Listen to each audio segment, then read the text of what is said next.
Hello दोस्तों। देखो यहाँ पे हम लोग ह्यूमन रिप्रोडक्शन को क्या कर रहे थे, इसको पढ़ रहे थे हम लोग, और इसकी एनसीईआरटी डिस्कशन की बात कर रहे थे। तो एनसीईआरटी डिस्कशन में अपने पास हमने क्या क्या चीज़ कर ली थी, मैं उसके ऊपर बिल्कुल आऊँ। तो हम लोगों ने काफ़ी कुछ पढ़ लिया था, जैसे पेज 1 ये 2 वाला, फिर फीमेल रिप्रोडक्टिव सिस्टम भी चला गया था। ठीक है, ये भी हमने पढ़ लिया था। क्लियर है। फिर अपने पास मेमोरी ग्लैंड का स्ट्रक्चर पढ़ लिया था। ठीक है, हमें अभी स्टार्ट क्या करना है, हमें स्टार्ट करना है गैमेटोजेनेसिस। सर यहाँ से शुरू करना था हमें। ठीक है, गैमेटोजेनेसिस वाले टॉपिक से स्टार्ट करना था। तो थोड़ा सा आज इसको हम आगे कंटिन्यू करते हैं कि सर गैमेटोजेनेसिस वाला टॉपिक एक्चुअली है क्या, पूरा उसको थोड़ा सा समझने की कोशिश करते हैं। ठीक है, तो ये अपने पास आ गया पेज। ठीक है, गैमेटोजेनेसिस में सबसे पहले अगर मैं बात करूँ, इसके अंदर जो बात हो रही है वो किसकी हो रही है कि भाई जो गैमेट फॉर्मेशन है, इसमें दो तरह की प्रोसेस की बेसिकली हम लोग बात करेंगे। एक तो स्पर्मेटोजेनेसिस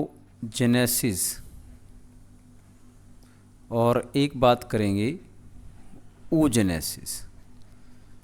ठीक है, बेसिक बता दूं मैं इसका।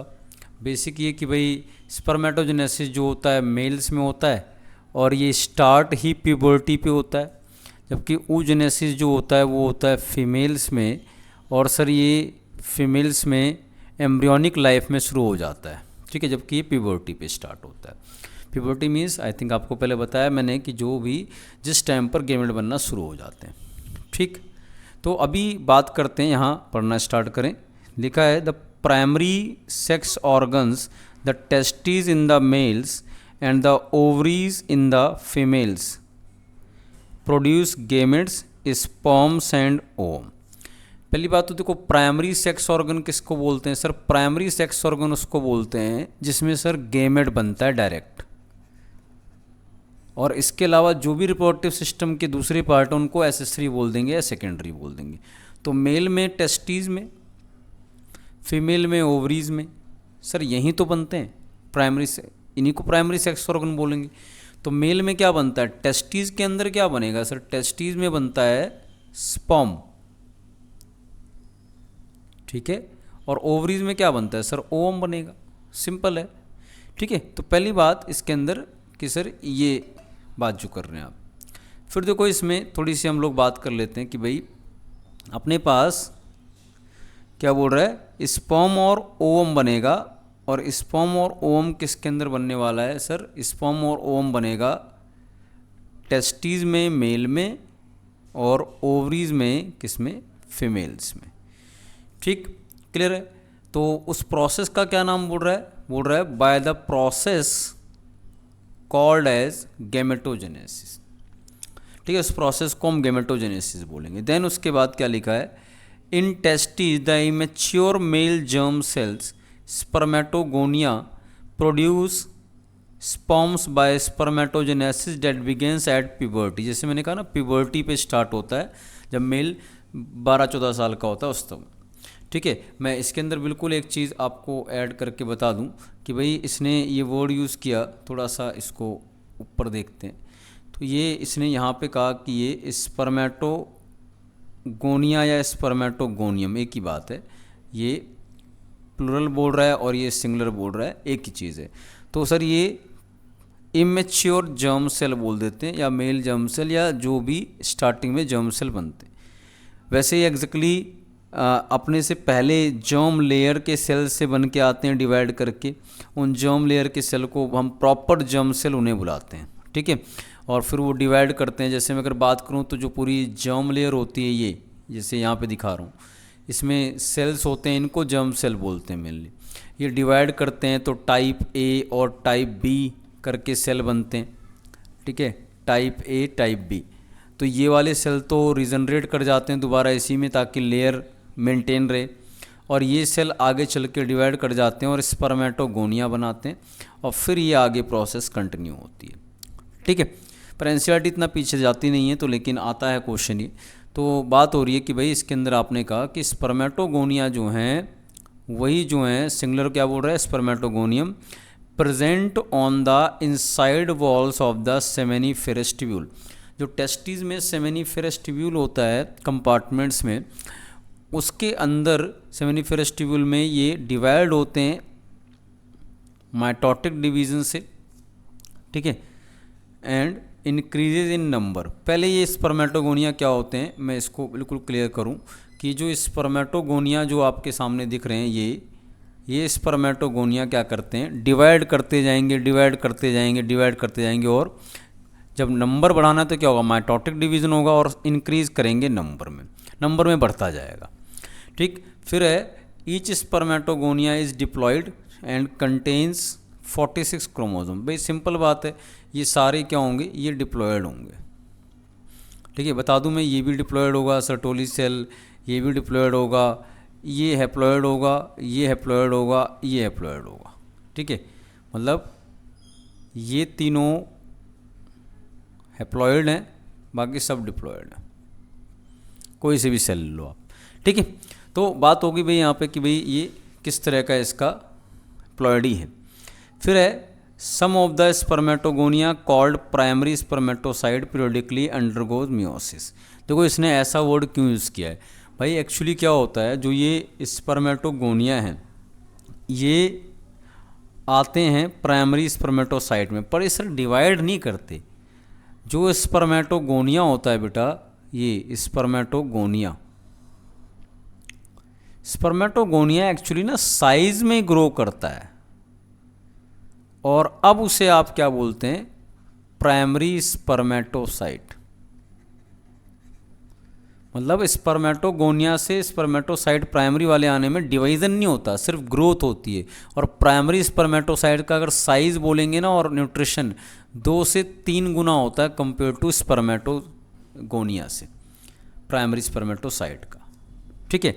तो अगर हम बात करें स्पर्मेटोजेनेसिस का थोड़ा सा स्टार्टिंग कैसे हो रही है, तो स्टार्टिंग कुछ सर ऐसे हो रही है जो यहाँ पे दिखाया जा रहा है। क्या बोला उसने कि भाई some of the spermatogonia called primary spermatocytes periodically undergoes meiosis. भाई प्राइमरी स्पर्मेटोसाइड पहले बन गए डिवाइड होके, ठीक है, ये डिप्लॉयड थे, ये भी डिप्लॉयड थे, डिवीज़न नहीं होता, बस ग्रोथ होती है। फिर ये प्राइमरी स्पर्मेटोसाइड जो है कहाँ जाता है, मियोसिस में, और डिवाइड करके क्या बनाने वाला है फिर, सेकेंडरी स्पर्मेटोसाइड। क्योंकि ये मियोसिस में गया इसलिए हैप्लॉयड बन जाएगा, ठीक है। प्राइमरी स्पर्मेटोसाइड मियोसिस में गया इसलिए हैप्लॉयड बन गया, कौन, सेकेंडरी स्पर्मेटोसाइड। फिर क्या है, अब primary spermatocyte complete the first meiotic division, reductional division leading to the formation of 2 equal haploid cells called secondary spermatocyte. सही बात है भाई, जब ये प्राइमरी वाले डिवाइड करेंगे, जो प्राइमरी स्पर्मेटोसाइड जब वो डिवीज़न करेगा तो डिवाइड करके 2 इक्वल साइज के सेकेंडरी आएगा। तो ये डिप्लॉयड था, ये दोनों क्या होंगे, हैप्लॉयड हो जाएंगे। ये हुआ मियोसिस 1, ठीक है, यही बोल रहा है। तो which have only 23 chromosomes each, तो इनके पास आधे आधे हो गए क्रोमोसोम। फिर the secondary spermatocytes undergo the second meiotic division, फिर सेकेंडरी स्पर्मेटोसाइड दोबारा जाएंगे डिवीजन में, और जो 2 सेल थे वो फर्दर डिवाइड करेंगे, और डिवाइड करके बनाएंगे 4 सेल हैप्लॉयड। इनको बोलेंगे स्पर्मेटिड्स। क्या बोलेंगे, स्पर्मेटिड्स, ठीक है। इसको ज़रा डायग्राम से थोड़ा समझ लें कि सर आप ये कह रहे हैं कि पहले ये वाले सेल थे, इन्होंने थोड़ा ग्रोथ हुई और ये बन गए प्राइमरी स्पर्मेटोसाइट, फिर इन्होंने मियोसिस 1 किया सेकेंडरी स्पर्मेटोसाइट, फिर इन्होंने मियोसिस 2 किया स्पर्मेटिड्स। यहाँ तक की बात हमने की।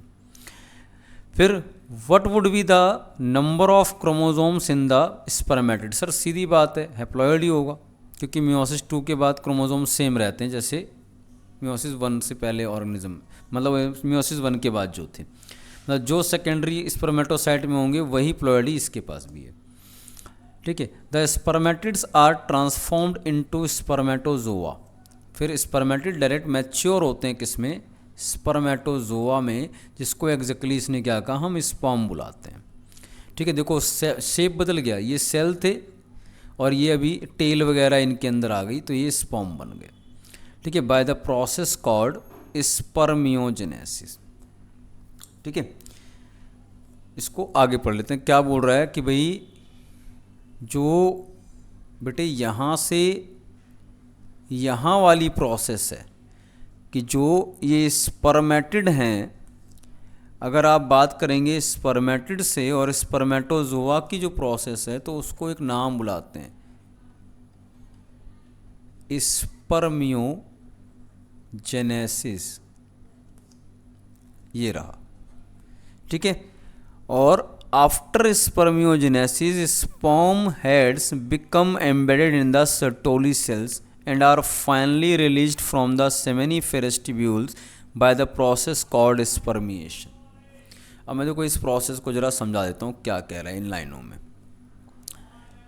देखो इस पूरी लाइन में क्या कह रहा है कि भाई पहले तो स्पर्मेटिड जो हैं वो ट्रांसफॉर्म होंगे, चेंज होंगे स्पर्म में, उसको स्पर्मियोजेनेसिस बोलेंगे। मैं अगर बात करूँ देखो यहाँ तक ये पूरा स्पर्मेटोजोआ और कहाँ से स्पर्मेटोगोनिया से, सर्टोली सेल्स अलग है, न्यूट्रिटिव सेल है, तो इस पूरी ही प्रोसेस को तो आप क्या बुला रहे हैं स्पर्मेटोजेनेसिस, पूरी प्रोसेस को बुला रहे हो ना ये तो आप। बट ध्यान रखना कि सर ये इतना प्रोसेस है लास्ट वाला स्पर्मेटिड से स्पर्मेटोजोआ, सर इस प्रोसेस को हम क्या बुला रहे हैं स्पर्मियोजेनेसिस।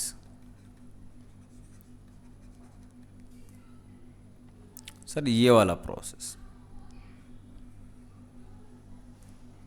ठीक है। अब देखो अल्टीमेटली क्या चीज़ होती है उसको थोड़ा सा यहाँ और क्लियर कर लेते हैं कि सर आप अगर लास्ट में देख रहे हो तो यहाँ आपको दिख रहा है ये सारा किसके अंदर है, सेमिनिफेरस ट्यूब्यूल में स्ट्रक्चर है। ठीक है। तो लास्ट में अगर आप देखो ये जो सेल दिखा रखे हैं सर्टोली सेल्स, इनको मैंने नाम भी बताया था, इनको एक नाम और बोलते हैं, इनको नर्स सेल बुलाते हैं। तो ये नर्स सेल या सर्टोली सेल देखो उसके अंदर क्या होता है, ये स्पर्मेटोजोआ या स्पर्म का क्या जाता है, हेड जाता है। ठीक है। स्पर्मेटोजोआ या स्पर्म का हेड इस सर्टोली सेल में आके एम्बेड होता है। ठीक है। इन्होंने ये गलत कर रखा है, ये स्पर्मेटोजोआ आएगा तो इसका हेड इसके सेल्स में जाता है और न्यूट्रिशन लेता है, और न्यूट्रिशन लेके सेमिनिफेरस ट्यूब्यूल से बाहर निकल जाता है।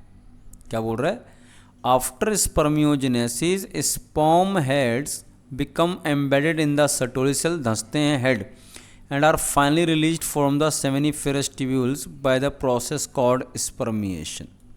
तो सेमिनिफेरस ट्यूब्यूल से बाहर निकल जाता है। तो एक तो प्रोसेस क्या हुई पूरी, सर पूरी प्रोसेस जिसको हम लोग क्या नाम बुला रहे हैं सर, पूरी प्रोसेस को तो हम लोग नाम बुला रहे हैं स्पर्मेटोजेनेसिस। ठीक है। पूरा स्पर्मेटोगोनिया से लेकर और पूरा स्पर्म बनने तक। फिर सर सिर्फ ये लास्ट का प्रोसेस जहाँ पे स्पर्मेटिड स्पर्मेटोजोआ में आएंगे उसको बोल रहे हैं आप स्पर्मियोजेनेसिस। और जब ये स्पर्म सर्टोली सेल से न्यूट्रिशन लेके चला जाएगा बाहर उससे सेमिनिफेरस, तो उसको क्या बोलेंगे स्पर्मिएशन बोलेंगे। 3 प्रोसेस हुई। डन। चले भाई आगे, तो यहाँ तक आई थिंक कंप्लीट समझ में आ गई बात। आगे चलते हैं, क्या लिखा है, spermatogenesis starts at the age of puberty due to the significant increase in the secretion of gonadotropin releasing hormones. ठीक है। GnRH हार्मोन रिलीज होते हैं। This if you recall it is a hypothalamic hormone, है ना, जो hypothalamus है वहाँ से निकल के आता है ये हार्मोन, इसको बोलते हैं गोनेडोट्रोपिन रिलीजिंग हार्मोन। आगे the increased levels of GnRH then acts at the pituitary gland पे काम करेगा and stimulate secretion of 2 gonadotropins, luteinizing hormone LH and follicle stimulating hormone FSH।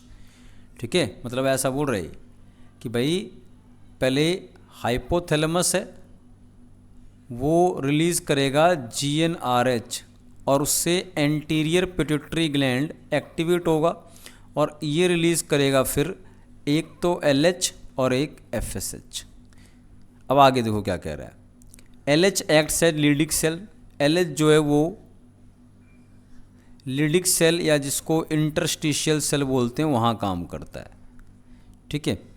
And stimulate synthesis and secretion of androgens, मतलब testosterone वगैरह hormone को उससे बढ़ाया। Leydig cell वगैरह क्या करते हैं, टेस्टोस्टेरोन वगैरह हार्मोन को सिंथेसाइज करते हैं। तो जब LH उसको एक्टिवेट करेगा ज़्यादा अमाउंट में, क्या बनाएगा, testosterone. Androgens in turn stimulate the process of spermatogenesis, जब भाई टेस्टोस्टेरोन वगैरह का अमाउंट ज़्यादा आएगा तो एंड्रोजन क्या होता है, सारे मेल हार्मोन को बोलते हैं, उसमें एक टेस्टोस्टेरोन स्पेसिफिक है जो ये काम करेगा, स्पर्मेटोजेनेसिस को एनहांस करता है। ठीक है, फिर FSH act on the Sertoli cells, क्या बोल रहा है, FSH जो है किस पे काम करने वाला है सर, FSH काम करने वाला है सर्टोली सेल्स पे। और अब देखो इसके अंदर क्या करेगा वो, उसको भी थोड़ा समझ लेते हैं।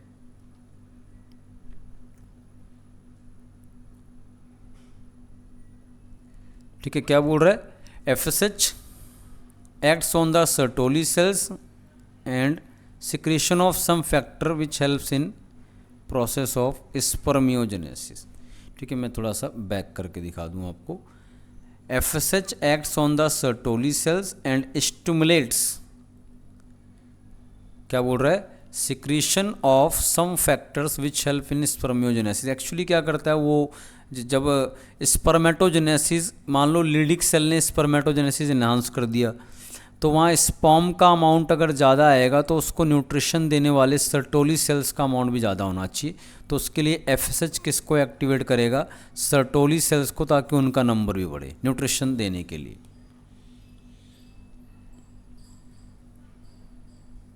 ठीक है, तो अब देखो बात करते हैं, फिर आ गया let us examine the structure of A sperm.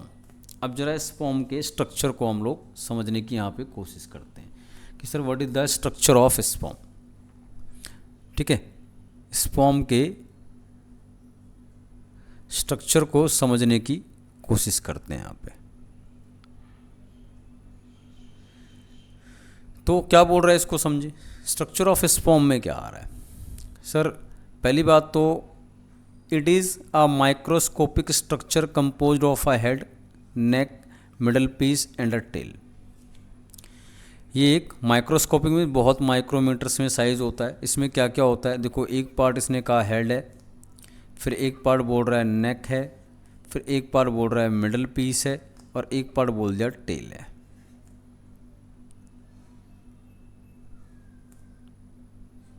ठीक है, ये सारे पार्ट इसने बोल दिए। फिर क्या कह रहा है, इससे आगे जरा चलें, ये क्या कह रहा है कि भाई साहब a plasma membrane along the whole body of sperm. ठीक है, आप अगर ध्यान से देखो तो पूरी बॉडी पर एक प्लाज्मा मेम्ब्रेन, देखो स्पर्म एक सेल है, एनिमल सेल है, तो एनिमल सेल पे आउटर लेयर क्या होगी, प्लाज्मा मेम्ब्रेन। ठीक है, पूरी बॉडी पे चलेगी एंड तक।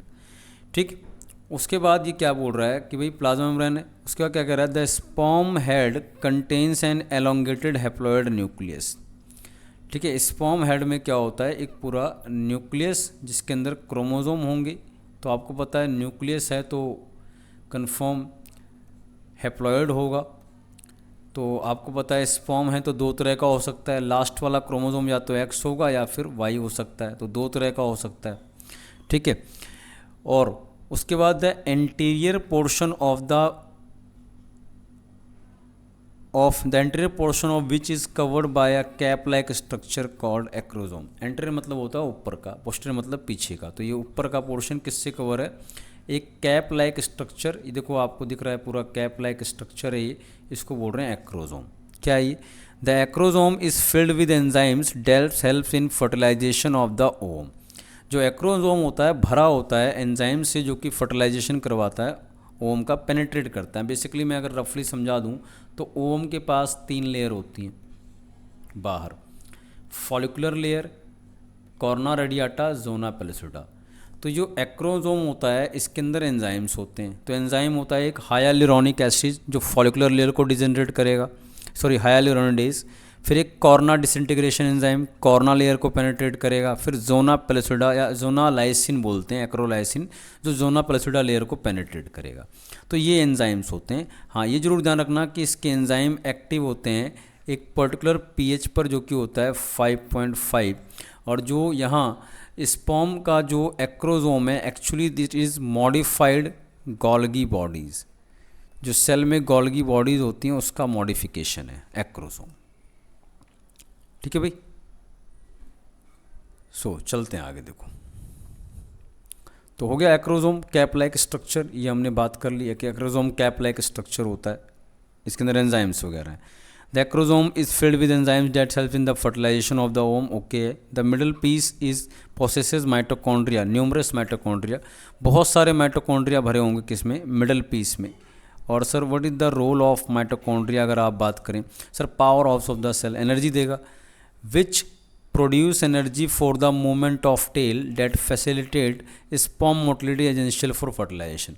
जब फीमेल बॉडी में एंट्री हो जाएगी स्पर्म की तो उसको मूव करने के लिए कहाँ से, वेजिना से फेलोपियन ट्यूब के एम्पुला जंक्शन तक जहाँ फर्टिलाइजेशन होना है वहाँ तक मूव करने के लिए क्या चाहिए, एनर्जी चाहिए। एनर्जी कौन देगा, माइटोकॉन्ड्रिया। वैसे ये 2 से 3 दिन की एनर्जी देता है बस, और स्पर्म यहाँ से एंट्री के बाद 2 से 3 दिन में पहुँच जाता है। ओके। फिर क्या बोल रहा है, the human male ejaculates about 200 to 300 million sperms during a coitus of which for normal fertility. ठीक है, ह्यूमन मेल जो है 200 से 300 मिलियन स्पर्म रिलीज करता है पर इजैक्यूलेशन। जब सीमेन बाहर रिलीज होता है उस पर इजैक्यूलेशन में कितना, 200 से 300 million sperm. At least 60% sperms must have normal shape and size. At least 40% of the sperm them must show vigorous motility. मतलब उसमें से भी 60% ठीक ठाक होते हैं स्पर्म और 40% थोड़े बेकार स्पर्म होते हैं। ठीक है, 60% ही फर्टिलाइज करने के काबिल हैं, कहने का मतलब इसके ये है। ठीक है, अब देखिए आ जाते हैं इसके अंदर कि भाई आपके पास ये sperms released from the seminiferous tubules are transported by the accessory ducts। ठीक है, जो टेस्टिस उसके अंदर कंपार्टमेंट्स, उन कंपार्टमेंट्स में प्रेजेंट सेमिनिफेरस ट्यूब्यूल, वहाँ से डक्ट्स के थ्रू ये कहाँ आएगा, पहले वास एफ्रेंशिया वगैरह, फिर एपिडिडीमस वगैरह, देन डक्ट्स के थ्रू, वास डेफरेंस के थ्रू टेस्टिस से बाहर। तो डक्ट्स के थ्रू फिर वो यूराइनोजेनिटल डक्ट आएगा, फिर आपका यूरेथ्रा आएगा, फिर वो बाहर पेनिस से। तो वही सारा चीज़ बताई जा रही है यहाँ पे कि सर वो डक्ट्स के थ्रू क्या होगा, तो सेमिनिफेरस ट्यूब्यूल से बाहर निकल के आएगा कौन, sperms bye accessory ducts.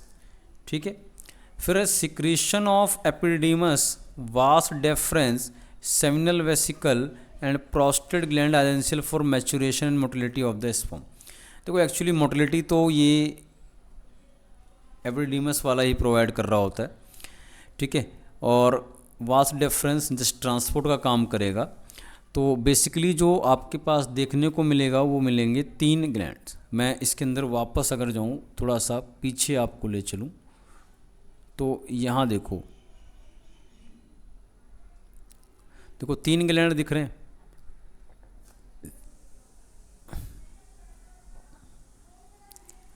Sir seminal vesicle है, प्रोस्टेट है, बल्बोयूरेथ्रल है। मैंने बताया इन तीनों के ग्लैंड सिक्रेशन, इनके सिक्रेशन को क्या बोलते हैं आप, इनको बोलते हैं सेमिनल फ्लूइड या सेमिनल प्लाज्मा। और इसके अंदर जब स्पर्म आके ऐड होगा तो सबको मिला के ही हम एक नाम बुलाते हैं, that is called as semen. Okay, तो हम सीमेन बोल देते हैं। ठीक है, तो इसने यही बात बोली है कि सर ये जो सारे मिलके कर रहे हैं, इनका सिक्रीशन अगर आप देखोगे तो उसने क्या कहा कि secretion of epididymis, vas deferens, seminal vesicle, prostate gland, एक और ऐड कर लेना bulbourethral gland, are essential for the maturity and motility. फिर क्या है, द सेमिनल प्लाज्मा, मैंने बताया ना अभी, along with the sperm constitute the semen. अभी वही वाली बात, the function of the male sex और accessory ducts and glands are maintained by the testicular hormones androgen.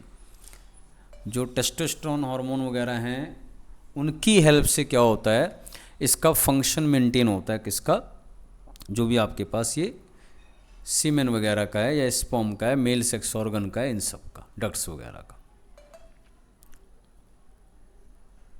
Clear है?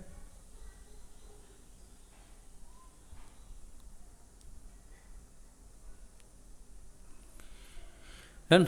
देखो इसको इतना ही कर रहे हैं, ये oogenesis को हम लोग नेक्स्ट टाइम करेंगे, फिर कभी डिस्कस करेंगे oogenesis का प्रोसेस।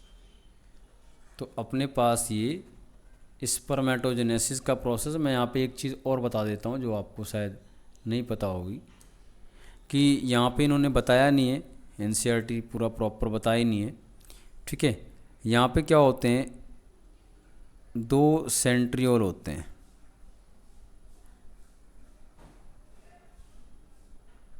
ठीक है, एक को लिखा जाता है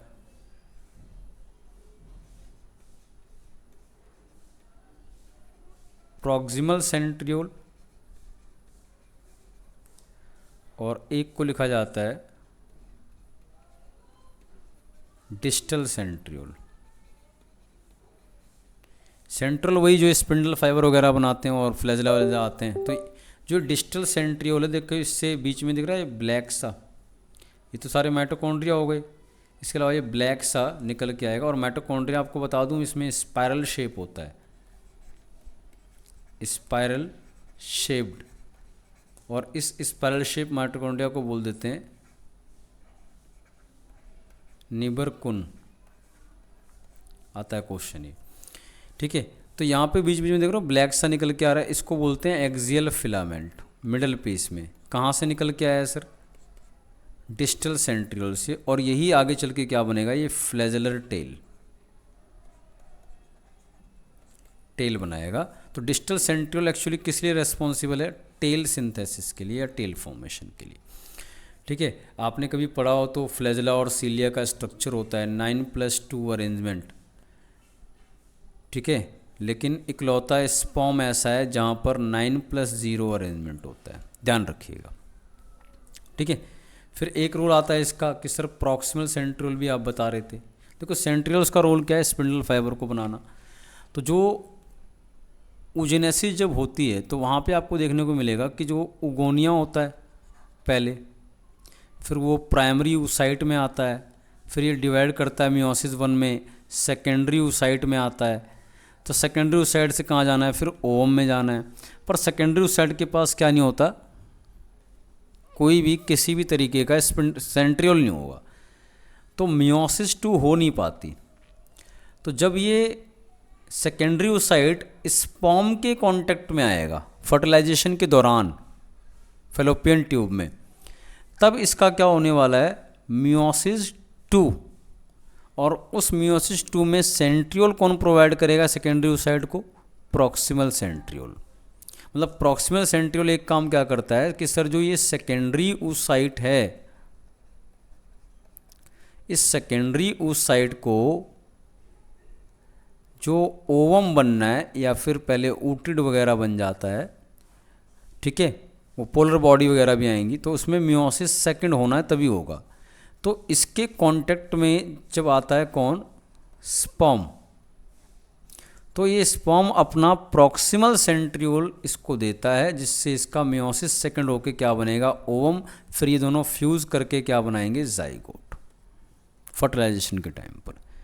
तो एक रोल तो प्रॉक्सिमल सेंट्रियोल का अगर मैं कहूँ ये है कि भाई वो प्रोवाइड कर रहा है। ठीक है, आपसे पूछे भाई एक और रोल बताना प्रॉक्सिमल सेंट्रियोल का, और कोई रोल है? आपसे अगर पूछे प्रॉक्सिमल सेंट्रियोल का मुझे और कोई रोल बता दो। ठीक है, तो प्रॉक्सिमल सेंट्रियोल का और कोई रोल क्या है? यहाँ पे मैं बात कर रहा हूँ डिस्टल एक था, एक प्रॉक्सिमल ऊपर वाला, ये डिस्टल। ठीक है, ये डिस्टल की बात कर ली मैंने। प्रॉक्सिमल सेंट्रियोल का एक्चुअली रोल क्या है सर? प्रॉक्सिमल सेंट्रियोल का अगर मैं बात करूँ रोल क्या है सर, तो आपने एक कहा कि एक तो सेकेंडरी oocyte को ये क्या करता है? अपना सेंट्रियोल देगा, जिसकी हेल्प से वो ओवम में कन्वर्ट होगा, फिर फर्टिलाइज करेगा स्पर्म। और एक ये भी बेटे देखो, सेकेंडरी oocyte हो या फिर ओवम हो, दोनों के पास अपना सेंट्रियोल नहीं होता। तो जब ओवम फ्यूज़ करेगा स्पर्म से, तो आपको पता है क्या बनने वाला है? ये बनने वाला है जाइगोट। तो सर जाइगोट के पास भी तो अपना सेंट्रियोल नहीं होगा, तो जाइगोट जो पहला क्लीवेज करेगा डिवाइड होके 2 ब्लास्टोमियर की स्टेज में आएगा, तो वो ओवम के पास तो सेंट्रियोल है नहीं और लगभग उसी का सारा साइटोप्लाज्म होता है जाइगोट में। सर ओवम को हेल्प कौन करेगा? सर स्पर्म का यही प्रॉक्सिमल सेंट्रियोल जाइगोट का पहला जो डिवीज़न होता है या क्लीवेज होता है उसमें भी स्पिंडल फाइबर कौन प्रोवाइड करेगा? Proximal centriole. ठीक है भाई, प्रॉक्सिमल सेंट्रियोल का रोल है। ठीक है, बाकी एक छोटी सी बात मैं आपको और ऐड कर दूं इसके अंदर जो आपको पता होनी चाहिए, वो ये कि भाई जो स्पर्म होता है ना प्रॉपर, अगर आप जाएंगे तो उसमें एंडोप्लाज्मिक रेटिकुलम नहीं होता सर, उसमें राइबोसोम सर नहीं होता, उसमें कोई अगर मैं बात करूं उसके अंदर कि आप इसका न्यूक्लियस सर ओवाल शेप का होता है, जैसे इसने देखो कहा एलोंगेटेड हैप्लॉइड न्यूक्लियस, तो ओवाल शेप है एक्चुअली। ठीक है, उसके बाद जो है आप अगर बात करें कि भाई स्पर्म का जो ये सारा पार्ट है, तो याद रखना जब ये ओवम में एंट्री करते हैं, ओवम के ऊप्लाज्म में मतलब उसके साइटोप्लाज्म में, तो याद रख लेना स्पर्म का एक्रोसोम ख़त्म हो चुका हो टकरा के पहले ही, एंजाइम छोड़ चुका है, टेल ने उसको वहाँ तक पहुँचा दिया है। तो मोस्टली आपको बता दूं एंट्री कौन कौन करता है। एक तो जो मैंने भी बताया था प्रॉक्सिमल सेंट्रियोल वो एंटर करता है, उसके बाद न्यूक्लियस करेगा क्योंकि उसी को फ्यूज़ होना है, और साथ में माइटोकॉन्ड्रिया करता है। मतलब सिर्फ 3 लोग, कौन कौन से सर? एक प्रॉक्सिमल सेंट्रियोल, एक न्यूक्लियस और एक माइटोकॉन्ड्रिया, बस स्पर्म के यही 3 पार्ट ऊप्लाज्म में या ओवम के साइटोप्लाज्म में एंटर करते हैं। ठीक है, ध्यान रखिएगा। बाकी डिटेल में इसको अब एनसीईआरटी में नहीं डिस्कस कर सकते, ये सिर्फ एनसीईआरटी डिस्कशन है, वो मैंने थोड़ा सा बता दिया, आता है क्वेश्चन क्योंकि। ओके, तो हम इतना ही कर रहे हैं आज, तो हम इसको नेक्स्ट अपने में चलेंगे, तो हम यहाँ से क्या कंटिन्यू करेंगे सर? ये फीमेल में oogenesis। ओके, चलिए, थैंक यू वेरी मच।